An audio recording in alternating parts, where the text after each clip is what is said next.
So a father, in his will, leaves provision for his herd of camels to be left to his sons. So, a bit unfairly, half the herd goes to the eldest son, 1/3 of the herd goes to the next son, and the youngest gets 1/9 of the herd. Okay, so after the father dies, the sons gather together to divide up this herd of camels. And there's a problem.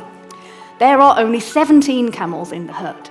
And if you try and divide 17 into half even, you hit a problem. Half a camel isn't much good for anyone. So what are they going to do? They're standing around perplexed. And then a traveller passes by and says, I can help you with this. I'm going to lend you my camel. So now there are 18 camels. And everything's easy, because 18 is divisible by all of these things. So now the eldest son, half of 18 is 9, so that's his bit. And the next one, he gets 1/3 of the herd, so 1/3 of 18 is 6. So he's happy, he's got his 6 camels. And then the youngest son, he gets 1/9 of the herd, and 1/9 of 18 is 2, so he gets 2 camels. They're all happy. That just leaves the traveller's camel left over, and he gets back on it and off he goes.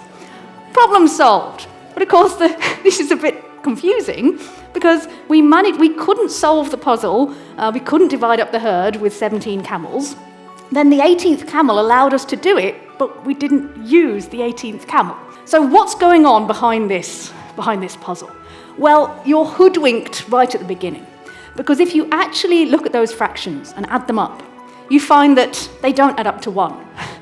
You can't divide an amount into a half and 1/3 and 1/9 exactly. There's some left over. The sum of these fractions is in fact 17/18.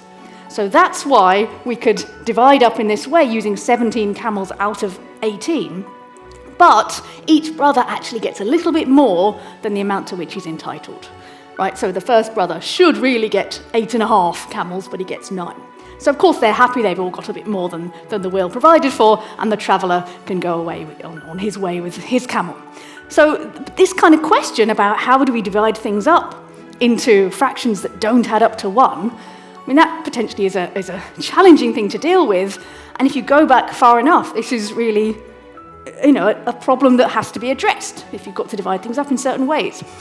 So seeing the answer to this problem, and even the fact that it is being asked as a puzzle or a little conundrum, tells you something about the mathematical knowledge that is there in that society at that time. And that's one of the great things about mathematical puzzles. Just like fairy tales or folk tales or creation myths, we can see stories like this moving across different cultures and getting changed and developing. But if it's a mathematical puzzle, we get the extra thing. We're not only seeing knowledge being transferred, we're also seeing what the mathematics is at the time and how the mathematics of the time deals with questions like these.